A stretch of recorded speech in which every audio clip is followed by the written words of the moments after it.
Me llamo Doña Clara. Tengo 73 años y toda mi vida vendí pan casero, hecho con estas manos que ya están arrugadas pero que todavía saben amasar. Me levantaba a las 4 de la mañana, cuando el gallo apenas cantaba, para prender el fogón de leña y calentar el horno que mi difunto esposo me había hecho con ladrillos en el patio. Así fue como empezó todo. Cuando Ramiro murió, yo tenía 32 años y 3 niños pequeños. El mayor, Javier, apenas tenía 8 años. Después venían Luz Marina, de 6, y el pequeño Carlos, que no había cumplido los 4. Ramiro se fue de un infarto, así nomás, de un día para otro. Un sábado estaba arreglando el techo de la casa, y el domingo ya estaba en el cajón. No tuve tiempo de llorar mucho. Los niños tenían hambre y las cuentas no se pagaban solas. Una vecina me dijo, «Clara, usted hace muy buen pan. ¿Por qué no lo vende?» Y así empecé. Con los pocos pesos que me quedaron después del entierro, compré harina, levadura y azúcar. Mi primera hornada fueron 12 panes. Los vendí todos en la mañana, puerta por puerta, con una canasta vieja que había sido de mi mamá, peso por peso, centavo por centavo. Así fui guardando. Cuando vendía 20 panes, guardaba la plata de 5. Cuando vendía 30, guardaba la de 8. Siempre apartaba algo, aunque fuera poquito. Los niños a veces me decían, «Mami, ¿por qué no compramos carne hoy?» Y yo les respondía, «Mañana, mijitos, mañana». Pero el mañana nunca llegaba porque yo sabía que esa plata guardada iba a ser para algo importante. Vivíamos en una casita de 2 cuartos que Ramiro había empezado a construir antes de morirse. El piso era de tierra, pero yo lo barría todos los días y lo rociaba con agua para que no se levantara polvo. Teníamos una mesa de madera que él mismo había hecho, 4 sillas desparejas que fui consiguiendo de a una, y una cama grande donde dormíamos todos.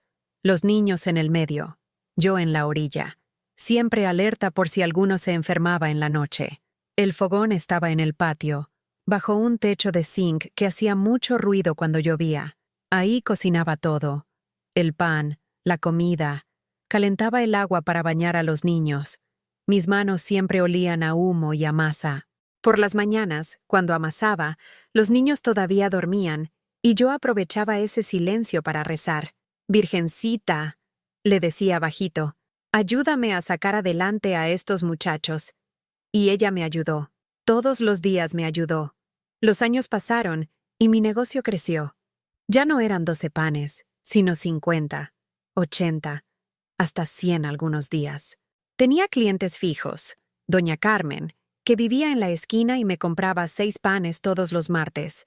Don Efraín, del taller de bicicletas, que me pedía pan dulce para el desayuno. Las señoras de la casa grande, al final de la calle, que me encargaban pan francés para los domingos.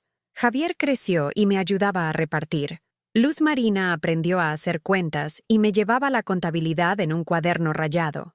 Carlos, el más pequeño, era el que mejor sabía amasar después de mí. «Mamá», me decía, «cuando sea grande voy a tener una panadería grandísima». Yo me reía y le decía, «Sí, mijo, pero primero tiene que estudiar», porque eso era lo que yo más quería, que mis hijos estudiaran, que no les tocara levantarse a las 4 de la mañana como a mí, que tuvieran un trabajo limpio, con uniforme, en una oficina. Por eso guardaba plata. Cada peso que apartaba era para los cuadernos, los uniformes, los zapatos del colegio. La educación es lo único que nadie les puede quitar, les repetía siempre.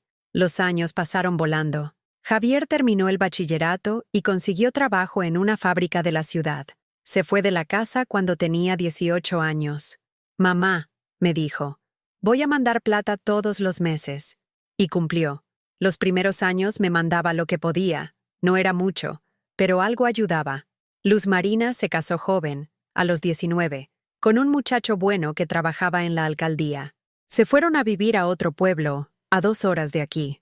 Carlos, mi bebé, estudió hasta 9º y después me dijo que no quería más colegio, que quería trabajar. Yo me quedé sola en la casa, pero no me quedé quieta. Seguí haciendo pan, seguí guardando plata. Para entonces ya tenía mis clientas fijas y algunas tiendas del pueblo me compraban para revender. Tenía una rutina que nunca cambié. Levantarme a las 4, prender el fogón, preparar la masa, hornear y a las 7 salir a repartir con mi canasta. A los 50 años compré mi primer terreno. Era un lote pequeño, en las afueras del pueblo, pero era mío. Firmé los papeles con la mano temblorosa, no porque tuviera miedo, sino porque era la primera vez en mi vida que ponía mi nombre en algo tan importante. El notario me dijo: «Doña Clara, este terreno vale buen dinero. Guarde bien estos papeles». Y los guardé. Los guardé en una caja de lata, junto con mis ahorros, debajo de la cama. Cuando cumplí 60 años, ya tenía 3 terrenos y una plata guardada que nunca conté delante de nadie, pero que sabía que estaba ahí, segura, para lo que fuera necesario. Mis hijos ya tenían sus vidas. Javier se había casado y tenía 2 niñas. Luz Marina había tenido 3 hijos, y su esposo había conseguido un trabajo mejor. Carlos trabajaba en una empresa de transporte y vivía en la capital. Yo seguía en mi casa, con mi fogón, con mi rutina. Cada tanto venían a visitarme, pero no muy seguido. Javier llegaba por Navidad o por mi cumpleaños. Luz Marina me llamaba por teléfono, pero el teléfono más cercano estaba en la tienda de don Álvaro, a 3 cuadras, así que hablar era complicado. Carlos era el que más venía, tal vez cada 2 o 3 meses, pero siempre deprisa, siempre con afán. A los 65 dejé de hacer tanto pan. Las manos ya me dolían más, y levantarme tan temprano se me había vuelto difícil. Pero seguía haciendo algo, para mis clientes de siempre, para no perder la costumbre, y seguía guardando, aunque ya no tanto como antes. La casa se me había vuelto muy grande y muy silenciosa. Por las noches, cuando terminaba de lavar los platos y de barrer el patio, me sentaba en mi silla de madera, la que Ramiro me había hecho, y miraba las estrellas. A veces le hablaba a él, bajito, como si estuviera ahí conmigo. «Ramiro», le decía, «los muchachos crecieron bien, todos tienen trabajo, todos tienen sus familias. Creo que cumplimos». Pero había algo que me preocupaba. Mis hijos me visitaban cada vez menos. Cuando venían, llegaban con prisa y se iban con prisa. «Mamá, ¿cómo está? ¿Necesita algo? Bueno, nos vamos que tenemos que llegar temprano». Así era siempre, como si fuera una obligación, no una visita de cariño. Yo no les reclamaba nada. Sabía que ellos tenían sus vidas, sus trabajos, sus responsabilidades, pero a veces me quedaba ahí, en la puerta de la casa, viéndolos irse en el carro, y se me hacía un nudo en la garganta. No era que necesitara que me cuidaran. Yo me cuidaba sola, hacía mis cosas, iba al pueblo a hacer mercado, mantenía la casa limpia, pero a veces sí necesitaba que me hablaran, que me preguntaran cómo había estado, que se sentaran conmigo un ratito a tomar café. La soledad es como el frío. Uno se acostumbra, pero nunca deja de sentirla. Hace 3 años empecé a sentirme más cansada. No era que estuviera enferma, pero las fuerzas ya no eran las mismas. Un día, tratando de subir unas costales de harina al cuarto donde las guardaba, se me resbaló uno y me golpeó en la espalda. Me quedé en el suelo. No pude levantarme por un rato largo. Ahí fue cuando me di cuenta de que ya no podía hacer todo sola como antes. Esa misma semana, Carlos vino a visitarme. Llegó un domingo en la tarde, como siempre con prisa, pero esta vez se quedó un poquito más. Tomamos café en la cocina y yo le conté lo que me había pasado con el costal. «Mamá», me dijo, «usted ya no puede estar sola aquí. Mire esta casa tan grande, tan lejos del pueblo. ¿Qué tal que se enferme en la noche? ¿Qué tal que le pase algo?» Yo le dije que estaba bien, que la casa no era tan grande, que los vecinos estaban cerca. Pero él insistió. «Mamá, yo he estado pensando, ¿por qué no se viene a vivir conmigo? Yo vivo en la ciudad, hay hospitales cerca, hay más gente. Usted puede vender esto y llevarse su plata. En mi casa va a estar mejor». La idea me sonó extraña al principio. Toda mi vida había sido en este pueblo, en esta casa. Aquí estaban mis recuerdos, mi fogón, la silla donde me sentaba a ver las estrellas. Pero también era cierto que cada vez se me hacía más difícil todo, y Carlos era mi hijo, mi bebé, el último que me quedaba cerca. «Piénselo, mamá», me dijo antes de irse. «Yo tengo una casa grande, con patio, tranquila. Usted puede tener su cuarto, puede hacer lo que quiera. Y yo la cuido. Ya es hora de que la cuiden a usted después de tanto que usted nos cuidó a nosotros. Esas palabras me llegaron al corazón. Era cierto. Toda mi vida había sido cuidando a otros. Primero a mis hijos, después a mis nietos cuando venían de visita, a mis vecinos cuando necesitaban algo. Nunca había pensado en que alguien me cuidara a mí. La idea me gustó. Carlos volvió al mes siguiente, y esta vez trajo a su esposa, Janet. Ella era una mujer joven, simpática, que me hablaba con cariño. Doña Clara, me dijo, nosotros queremos mucho que se vaya a vivir con nosotros. Carlos habla mucho de usted. Dice que es la mejor mamá del mundo. En la casa hay un cuarto que puede ser solo suyo, con su cama, sus cosas. Me mostraron fotos de la casa en el celular. Se veía bonita, grande, con jardín. Mire, mamá, me decía Carlos. Aquí es donde usted va a dormir. Tiene ventana, entra el sol en la mañana, y aquí está la cocina. Es grande, moderna. Usted puede cocinar lo que quiera. Yo me fui convenciendo poco a poco. Ellos insistían tanto, hablaban con tanto cariño, que pensé que tal vez era lo mejor. Ya no era joven, y aunque no me sentía enferma, sabía que los años no pasan en vano. Tener a mi hijo cerca, que me cuidara, que me acompañara, me parecía una bendición. Está bien, les dije finalmente, pero yo tengo mis cosas aquí, mis terrenos, mis ahorros. ¿Qué hago con todo eso? Mamá, me dijo Carlos, usted vende todo y se lleva la plata. Así tiene con qué vivir tranquila, sin preocupaciones. Nosotros la cuidamos, pero usted mantiene su independencia. Eso me gustó. No era que fuera a ser una carga para ellos, sino que iba a vivir con ellos pero con mi propia plata, con mi dignidad. Además, me dijo Janet, usted nos va a ayudar mucho a nosotros también. Yo trabajo todo el día, y usted puede cuidar la casa, puede cocinar si quiere. Va a ser como una familia completa. Me convenció. O mejor dicho, me convencí yo misma de que era lo mejor. Después de tanto tiempo sola, la idea de tener compañía, de despertarme y encontrar gente en la casa, de tener con quien hablar, me pareció maravillosa. Está bien, les dije. Vendamos todo y me voy con ustedes. Vender todo no fue fácil. No porque fuera difícil encontrar compradores, sino porque cada cosa que vendía era como arrancarme un pedazo de la vida. Los terrenos los vendí a buen precio, más de lo que había pagado por ellos. Un señor de la ciudad los quería para hacer un proyecto de casas, y me pagó al contado, en efectivo. La casa fue más demorada. Era vieja, pero estaba bien cuidada. Ramiro la había construido con buenos materiales, y yo la había mantenido siempre. Al final se la vendí a una pareja joven que se acababa de casar. Les gustó el patio grande, el fogón de leña. Aquí vamos a criar a nuestros hijos, me dijo la muchacha, y eso me gustó.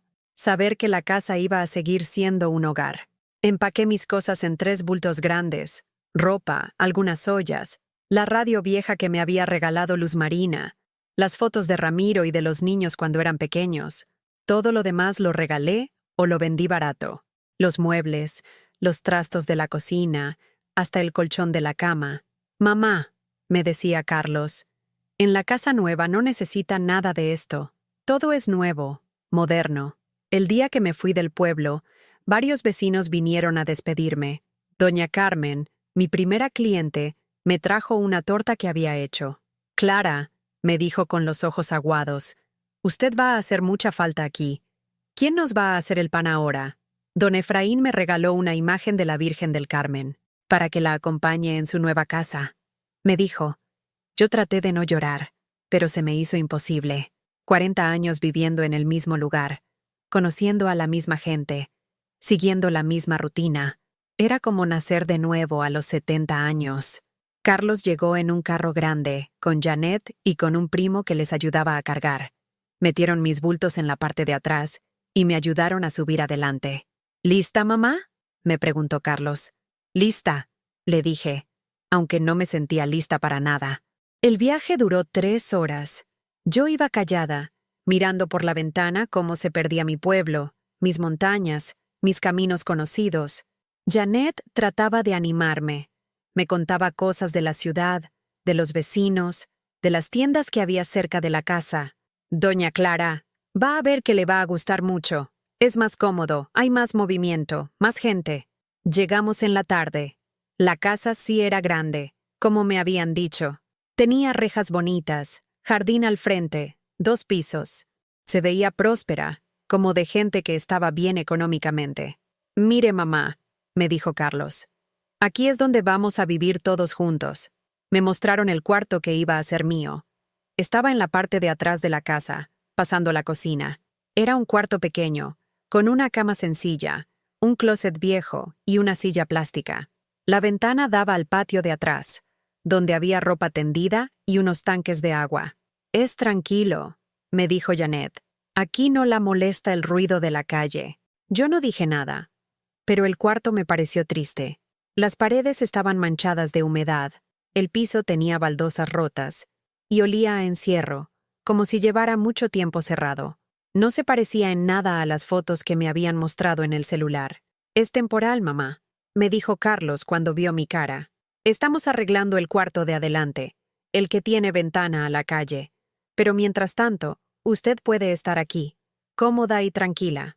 Esa primera noche no pude dormir. La cama era dura, el colchón viejo y hundido. Se oían ruidos extraños. Carros pasando, música de alguna casa vecina, perros ladrando. Yo estaba acostumbrada al silencio del campo, al canto de los grillos, al viento en los árboles. Esto era muy diferente.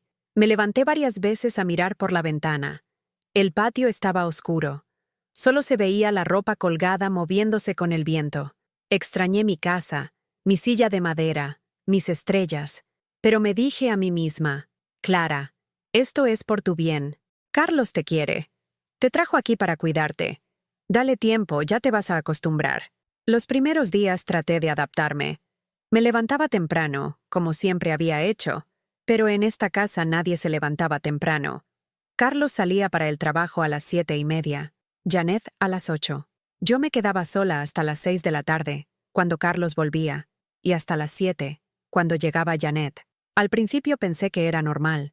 Ellos trabajaban, tenían sus obligaciones, yo lo entendía, pero los días se me hacían eternos. No conocía a nadie en el barrio, no sabía dónde quedaban las tiendas, no tenía nada que hacer. En mi pueblo yo tenía mi rutina. Levantarme, hacer pan, salir a vender, conversar con los vecinos, hacer mercado, cocinar. Aquí no tenía rutina. Mamá, me decía Carlos cuando llegaba del trabajo. ¿Cómo pasó el día? ¿Estuvo bien? Yo le decía que sí, que había estado bien, pero no era cierto. Me pasaba las horas sentada en la silla plástica de mi cuarto, mirando por la ventana, o viendo televisión en la sala.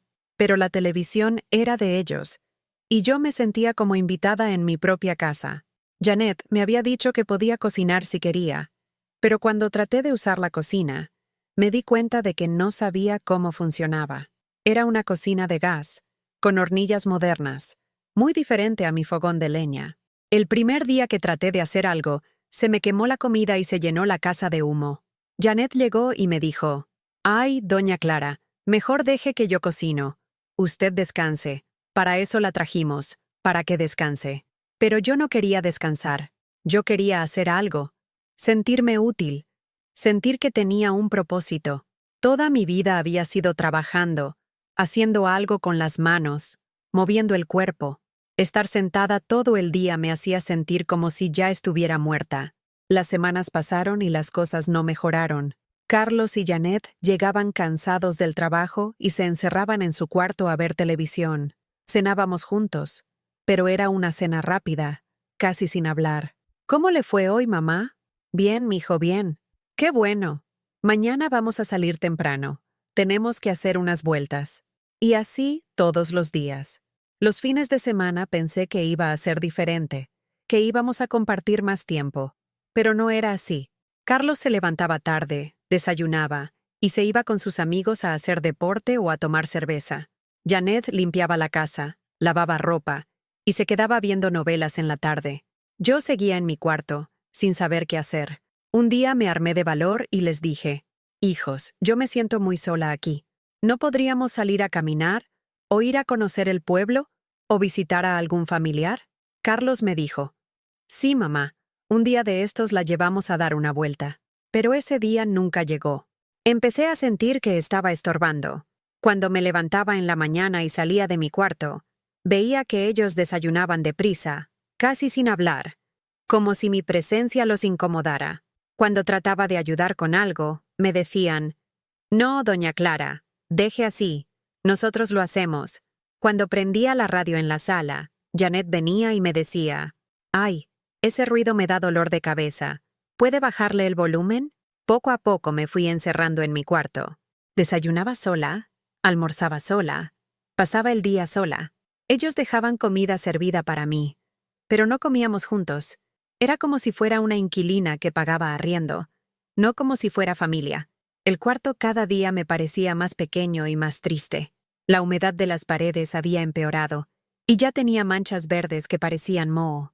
El colchón se había hundido más, y me dolía la espalda todas las mañanas.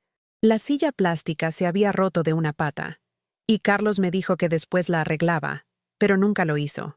Una noche, mientras estaba acostada tratando de dormir, oí a Carlos y a Janet hablando en su cuarto. La pared era delgada y se oía todo. Esta situación no puede seguir así, decía Janet. Ella no hace nada, no ayuda en nada, y uno tiene que estar pendiente de ella todo el tiempo. Carlos le respondía algo que no alcancé a oír, pero después Janet dijo, yo no me casé para ser empleada de tu mamá. Me quedé helada. Sentí como si me hubieran echado agua fría encima. Esa noche no pude dormir nada. Después de oír esa conversación, todo cambió para mí. Me di cuenta de que no era bienvenida en esa casa, de que mi presencia era una molestia para ellos. Pero no sabía qué hacer. Ya había vendido todo. Ya no tenía a dónde ir. Mi plata estaba guardada, sí. Pero ¿dónde iba a vivir una mujer de 70 años que no conocía a nadie en esa ciudad? Traté de hablar con Carlos. Una mañana, antes de que se fuera para el trabajo, le dije, mijo, yo siento que ustedes no están cómodos conmigo aquí. Si es así, me pueden decir, y yo busco otro lugar. Carlos me miró con cara de sorpresa y me dijo, ¿qué está diciendo, mamá? Usted está en su casa. Aquí nadie la está corriendo. Pero sus palabras no sonaban convincentes. Y las cosas siguieron igual. Cada día me sentía más como una extraña en esa casa.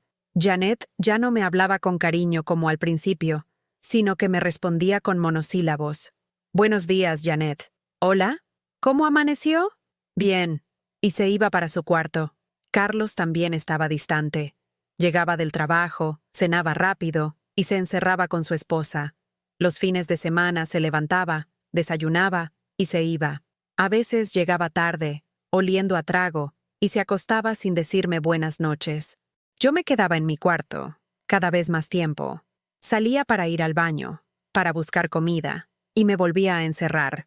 El cuarto se había vuelto mi mundo entero. Un mundo pequeño, húmedo, sin ventana que diera a la calle, sin vista a nada más que al patio trasero con la ropa tendida. Empecé a hablar sola. Es algo que nunca había hecho, pero la soledad me estaba volviendo loca. Le hablaba a Ramiro, como si estuviera ahí conmigo. Ramiro, le decía, ¿qué hago? ¿Cómo llegué a esto? Yo que pensé que mis hijos me iban a cuidar, que iba a tener una vejez tranquila. A veces lloraba. Lloraba callado, para que no me oyeran.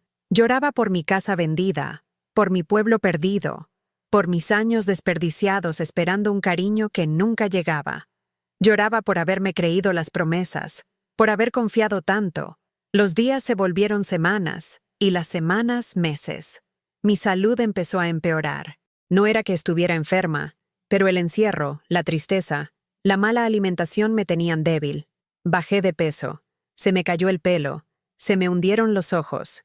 Cuando me miraba en el espejo del baño, no me reconocía. Una noche, después de más de un año viviendo así, oí otra conversación entre Carlos y Janet. Esta vez hablaban más fuerte, casi peleando. Yo ya no aguanto esto, decía Janet. Ella no aporta nada, no hace nada, solo está ahí como un mueble viejo. Y encima uno tiene que darle comida, pagarle los servicios, todo. Pero es mi mamá, respondía Carlos, pero sin mucha convicción. Tu mamá que tiene plata guardada y no pone ni un peso para la casa. ¿Tú crees que eso es justo? Que ella viva aquí gratis mientras nosotros nos matamos trabajando para pagar todo. Esa fue la gota que derramó el vaso. Al día siguiente, cuando Carlos se fue para el trabajo, tomé valor y hablé con Janet. Le dije que podía pagar una parte de los gastos de la casa, que no era mi intención ser una carga para ellos. Janet me miró con una sonrisa que no era de cariño, sino de burla. «Ay, doña Clara, qué bueno que se dé cuenta. Sí, usted puede colaborar. 500,000 pesos al mes estarían bien». 500,000 pesos. Era más de la mitad de mi pensión, más de lo que costaba arrendar un apartamento pequeño en ese mismo barrio. Pero yo no sabía eso. Yo solo sabía que si no pagaba, las cosas iban a empeorar. «Está bien», le dije. «Yo pago». Y empecé a pagar. Todos los meses le daba a Janet 500,000 pesos. Pero las cosas no mejoraron. Al contrario, empeoraron. Ahora ellos sabían que yo tenía plata. Y empezaron a pedirme más cosas. Que para arreglar el carro, que para pagar una deuda, que para las vacaciones de fin de año. Mi plata se fue acabando poco a poco. Y con ella, la poca dignidad que me quedaba. Pasaron 2 años así. 2 años pagando, dando plata, viviendo en ese cuarto húmedo, comiendo sola, hablando sola. Mis ahorros de toda una vida se fueron volando. La plata que había guardado peso por peso, vendiendo pan desde las 4 de la mañana, la plata que iba a ser para mi vejez tranquila, se la gasté manteniendo a mi propio hijo y a su esposa. Pero no solo se acabó mi plata, también se acabó mi paciencia y mi esperanza. Un día me di cuenta de que ya no era la misma Clara que había llegado a esa casa. Me había vuelto una sombra, una mujer asustada que caminaba de puntitas por la casa para no molestar, que no hablaba si no le hablaban, que comía las sobras sin quejarse. Había días en que no salía del cuarto para nada. Janet me dejaba un plato de comida en la mesa de la cocina, y yo salía cuando no había nadie. Comía parada, lavaba el plato, y me volvía a encerrar. Era como si fuera un fantasma viviendo en esa casa. Mi salud empeoró. Me dolían los huesos, me costaba trabajo respirar, me daban mareos, pero no me llevaban al médico. Cuando les decía que me sentía mal, me respondían: «Tómese una pastilla, mamá. Eso es de la edad». Y me quedaba callada. Una noche, la más difícil de todas, no pude más. Me puse a llorar como una niña, sentada en la orilla de la cama, en la oscuridad de ese cuarto que olía a encierro y a decepción. Lloré por todo, por mi casa perdida, por mi pueblo lejano, por mis hijos que no resultaron ser lo que yo creía, por mi vejez triste y sola. En esa oscuridad, prendí una vela que tenía guardada desde hacía mucho tiempo. Una vela blanca que me había regalado una vecina del pueblo cuando me fui. La prendí y me puse a rezar. «Virgencita», le dije, «ya no puedo más. Dame fuerzas o llévame contigo. Pero no me dejes así». Esa noche algo cambió dentro de mí. No sé si fue la oración, o la vela, o simplemente que ya había tocado fondo y no podía caer más bajo. Pero por primera vez en 2 años, sentí un poquito de la Clara de antes, de la mujer que había sacado adelante a 3 hijos, que había construido un negocio de la nada, que había guardado plata peso por peso durante 40 años. Al día siguiente, cuando Carlos y Janet se fueron para el trabajo, salí de mi cuarto con una decisión tomada. Necesitaba aire fresco, necesitaba ver el mundo de afuera, necesitaba recordar que todavía estaba viva.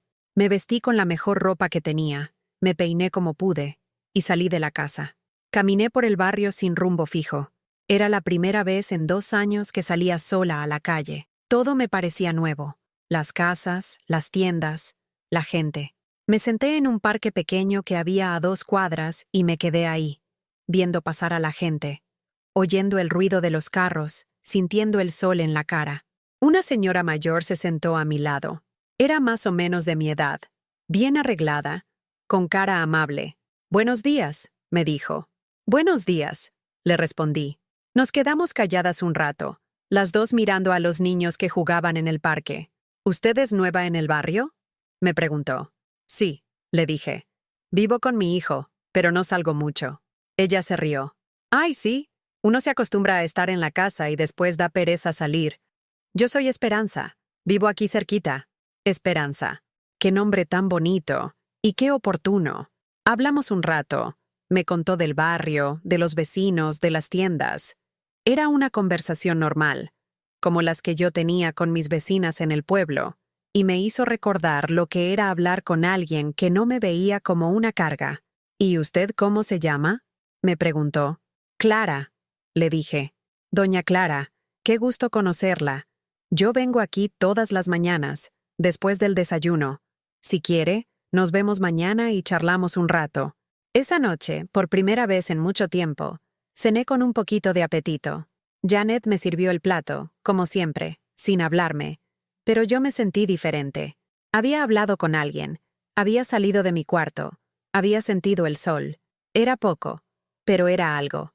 Al día siguiente volví al parque. Esperanza estaba ahí, como había prometido. Esta vez hablamos más. Me contó que ella también vivía sola, que su esposo había muerto hacía 5 años, que sus hijos la visitaban pero no muy seguido. Pero uno se acostumbra, me dijo, y aprende a valorar su independencia. Independencia. Esa palabra me sonó extraña. Hacía tanto tiempo que no me sentía independiente, que no tomaba mis propias decisiones, que no manejaba mi propia vida. Las visitas al parque se volvieron mi rutina. Todas las mañanas, después de que Carlos y Janet se iban, yo salía y me encontraba con Esperanza. Poco a poco me fue contando su historia, y yo le fui contando la mía. Ella me escuchaba sin juzgarme, sin decirme lo que tenía que hacer. Solo me escuchaba. Un día le conté todo. Cómo había vendido mis cosas, cómo había entregado mis ahorros, cómo vivía en ese cuarto húmedo, cómo me sentía como una prisionera en la casa de mi propio hijo. Esperanza me escuchó en silencio, y cuando terminé, me puso la mano en el hombro. Doña Clara, me dijo, usted no se merece eso. Ninguna madre se merece eso. Me habló de opciones que yo no había considerado. Me dijo que conocía apartamentos pequeños en el barrio, baratos, dignos. Me habló de una señora que alquilaba piezas a personas mayores, que las trataba bien, como familia. Pero yo ya no tengo casi plata, le dije. Se me acabó manteniéndolos a ellos. Esperanza se quedó pensando un momento, y después me dijo, Doña Clara, ¿usted sabía que lo que le están cobrando es abuso? 500,000 pesos por vivir en un cuarto sin ventana, sin ser tratada como familia. Es un robo. Yo no sabía eso. En mi pueblo las cosas eran diferentes. La plata tenía otro valor. Esperanza me explicó que con 300,000 pesos yo podía alquilar una pieza decente, con baño propio, en una casa donde me trataran bien. ¿Pero cómo me voy?, le pregunté. Es mi hijo. No puedo simplemente irme sin decir nada. Esperanza me miró con cariño y me dijo, Doña Clara, ¿su hijo le ha preguntado alguna vez si usted está bien? ¿Si está feliz? ¿Si necesita algo? Yo me quedé callada porque la respuesta era no. Los hijos que aman a sus madres no las tienen viviendo como usted está viviendo, me dijo. Y las madres que se aman a sí mismas tampoco se dejan tratar así. Esas palabras me calaron hondo. Tenía razón. Yo me había olvidado de amarme a mí misma, de valorarme, de respetarme. Había entregado todo esperando recibir amor a cambio. Pero lo único que había recibido era desprecio y abuso. Esperanza me ayudó a encontrar una pieza. Era en la casa de doña Amparo, una señora viuda de 60 años que alquilaba 2 cuartos a personas mayores. La pieza era pequeña pero limpia, con ventana a la calle, con baño propio, con una cocineta donde podía preparar mis cosas, y costaba 250,000 pesos al mes. Aquí sí va a estar como en familia, me dijo doña Amparo cuando me mostró el cuarto. Yo desayuno a las 7, si quiere acompañarme. Los domingos hago sancocho para todos. Y si necesita algo, me dice sin pena. Era como volver a vivir. Por primera vez en 3 años, iba a tener un espacio propio, digno, donde nadie me iba a hacer sentir como una carga. El día que me fui de la casa de Carlos, él no estaba. Había salido temprano y no sabía a qué hora iba a volver. Le dejé una carta en la mesa de la cocina. No era una carta de reclamos ni de reproches. Era una carta de despedida. Carlos, escribí, me voy porque ya no puedo más. No te estoy reclamando nada. Solo me voy a buscar un lugar donde pueda vivir en paz. La plata que me queda me alcanza para vivir modesto, pero dignamente. No me busques, no vengas por mí. Cuando quieras visitarme, pregúntale a doña Esperanza del Parque. Ella sabe dónde estoy. Te deseo lo mejor. ¿Tu mamá? Clara. Esperanza vino con un taxi a recogerme. Mis pertenencias cabían en 2 bultos. Ropa, la radio, las fotos de Ramiro y de mis hijos cuando eran pequeños, la imagen de la Virgen que me había regalado don Efraín, y la vela blanca que había prendido la noche más oscura. Cuando el taxi arrancó, miré por última vez la casa donde había vivido 3 años de mi vida. 3 años que parecían 30. No sentí tristeza. Sentí alivio. Como cuando uno se quita unos zapatos que le quedan apretados después de caminar todo el día. Ahora vivo en mi cuarto nuevo. Es pequeño, pero es mío. Tengo mi cama, mi mesa, mi silla junto a la ventana donde me siento a ver la calle. Doña Amparo me trata bien. Desayunamos juntas, hablamos de la vida. Los otros inquilinos también son gente mayor, tranquila, respetuosa. Esperanza viene a visitarme seguido. Salimos a caminar, vamos a misa los domingos, a veces vamos al centro a hacer vueltas. Me ayudó a sacar mi pensión, que no estaba cobrando desde que llegué a la casa de Carlos. Con esa plata y lo poquito que me quedó de los ahorros, vivo tranquila. Carlos nunca vino a buscarme, nunca preguntó por mí. Al principio eso me dolía, pero después entendí que así era mejor. Yo ya no soy la mamá que se deja maltratar esperando migajas de cariño. Ahora soy una mujer que se respeta a sí misma. A veces, cuando estoy sentada en mi silla viendo la calle, pienso en todo lo que pasó, y me doy cuenta de que aprendí algo importante. Hay gente que no merece lo que uno guarda con tanto esfuerzo. No merece ni la plata, ni el tiempo, ni el amor, ni la paciencia. Y uno tiene que aprender a guardar esas cosas para quien sí las merece, empezando por uno mismo. Yo ya no hago pan, pero a veces ayudo a doña Amparo en la cocina. Mis manos todavía saben amasar. Todavía saben crear algo bueno de ingredientes simples. Y cuando amaso, pienso en Ramiro, en mis hijos cuando eran pequeños, en los años buenos que sí tuve. Porque no todo fue malo. Hubo amor, hubo alegría, hubo esperanza. Y esperanza es lo que tengo ahora. No mucha plata, no una casa grande, no hijos que me cuiden, pero tengo paz, tengo dignidad, tengo amigas que me quieren. Y tengo la certeza de que hice lo correcto al salirme de esa casa, al recuperar mi vida, al volver a ser yo. Me llamo Doña Clara, tengo 73 años, y todavía estoy aprendiendo a vivir, pero ahora sí estoy viviendo, no solo existiendo.